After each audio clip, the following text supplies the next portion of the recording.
So for a minute, I kind of had to mourn the fact that, like, may not have a daughter, I may not be able to help her pick out her wedding dress or be there when she's preparing to become a mother herself. There are moments that I may not get.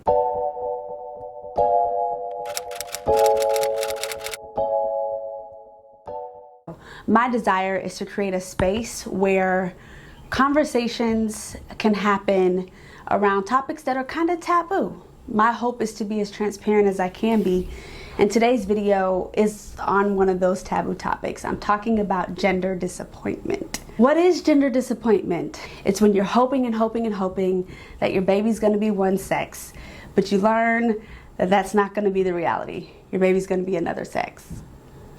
Here comes my 2-year-old, I think. So I'm currently 25 weeks pregnant with my son. This would be my second son. And both pregnancies, I experienced gender disappointment. So here's why gender disappointment is a little bit taboo. A lot of folks feel like your baby's gender should not be that important. It shouldn't matter enough to cause you to feel disappointed. Or they may feel like, hey, there are people who can't have children or who've lost children and miscarried. I actually happen to fall into that category. So again, caring about a child's gender just seems silly to them.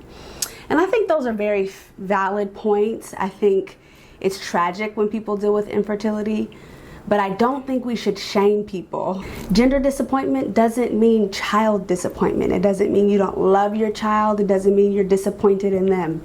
It means there was a reality that you'd planned in your head that's not gonna happen. And so for a moment, you're irritated about it, or you're upset or frustrated about it. I think that's okay.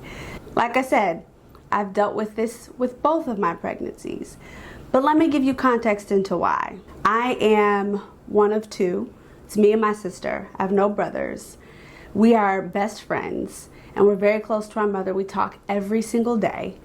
My aunt had 2 daughters. My grandmother, on my mom's side, had 3 daughters. So that's just what I've known. So when I envisioned my future, I thought about having a daughter, having those same moments that I'd experienced with my mother and my sister. So when I learned I was having a boy, I was a little disappointed, but I was like, we can try again. Then I found out my next was a boy, and I was really disappointed because I don't think my husband and I are gonna have more than 2 children. So for a minute, I kind of had to mourn the fact that, like, may not have a daughter, I may not be able to help her pick out her wedding dress or be there when she's preparing to become a mother herself. There are moments that I may not get. Now, truthfully, you don't know what your child is going to be like. You don't know if they're going to even get married or have kids, but we do create these realities in our head. And so when they don't come true, or we feel like they won't come true, there can be some disappointment. It's natural to have these feelings, especially if you're someone like me who was probably too presumptuous and envisioned this future. I want to give you some tips on how to overcome gender disappointment if you're experiencing it. First step is acknowledgement. You have got to sit in your feelings, experience them, and allow them to happen. Process what's going on. Talk out loud, write, journal, do whatever it is to help you express not only what you're feeling, but why you think you might be feeling that way. Okay, so the next tip is shopping. When is shopping not the answer? Like, I'll wait, because I can't think of a time when it's not the solution. But seriously, for me, picking out little baby clothes for both of my sons, like, helped me so much. And then now that I'm gonna have 2 boys and they're gonna be able to match each other, it just brings me so much excitement. It seems silly, but there's something about doing that for them, picking clothes out for them, and again, envisioning what they're gonna look like when they wear those cute outfits. Here's another tip.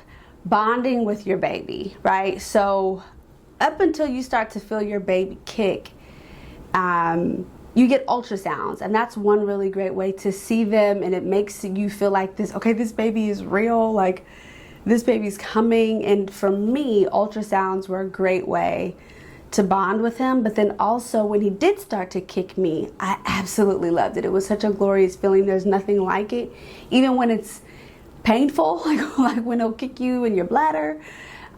There's nothing like being able to build that bond and just sitting while he's kicking me and taking that in and just talking to him really helped me move forward, because I started to see him as his own person and I started to get really excited to meet him. Okay, next tip, decorating the nursery. So I'll have to be honest, in our household, my husband leads the nursery decoration because he is amazing at it. Like, he doesn't just paint walls and like hang pictures. He builds a nursery. So he's doing a Batman. He did a Batman theme for our 2-year-old. He's doing a Superman theme for this baby.